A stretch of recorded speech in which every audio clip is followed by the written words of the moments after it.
La Minute Négo par Olivier et Ronan. Épisode 9, le dernier recours.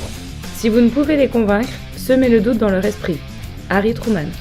En fait, le dernier recours, ça veut dire quoi ?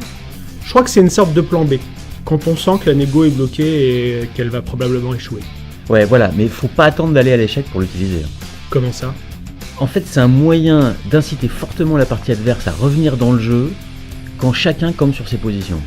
Oui, mais pas que, ça peut aussi t'aider en préparation, pour t'aider à fixer des seuils. En dessous de ces seuils, tu n'as plus d'intérêt à négocier avec la partie adverse.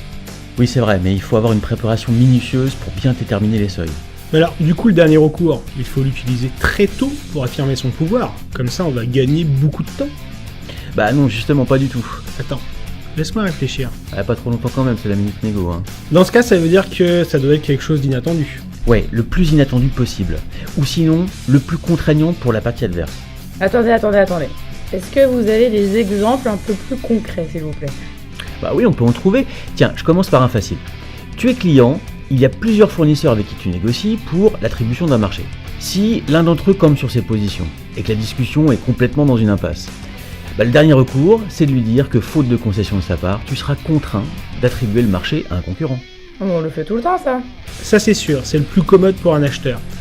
Mais c'est pas vraiment dans ce genre de situation que le dernier recours est difficile à trouver ou à utiliser. Si on prend le même exemple, mais en se mettant dans la peau du fournisseur, c'est quoi alors son dernier recours ? Ouais, effectivement, là, c'est plus compliqué. Mais j'imagine que c'est tout l'intérêt de la notion. En trouver un quand le rapport de pouvoir est défavorable. Je pense aussi, c'est même capital. Il sera dur à trouver, mais aussi difficile à appliquer, parce que c'est vraiment faire comprendre à l'autre que c'est quelque chose que vous ferez si vous n'arrivez pas à vous mettre d'accord. Et forcément, les conséquences doivent avoir un impact pour l'autre partie, sinon ça sert à rien. Et ça veut dire qu'il faut soit être prêt à bluffer, soit être prêt à le faire. Bah, à ton avis ? D'accord, je vais peut-être réécouter l'épisode sur le bluff. Effectivement, ça peut aider. Libre à chacun de bluffer ou pas, mais sachez que plus c'est réel, plus c'est crédible, plus c'est fort. Et c'est surtout quand il semble ne pas y avoir de dernier recours qu'il faut absolument trouver un. Vous devenez imprévisible et beaucoup plus fort. Vous aussi, partagez vos expériences et vos idées. Proposez-nous en commentaire vos meilleures solutions de dernier recours. Nous en parlerons certainement très vite. À bientôt.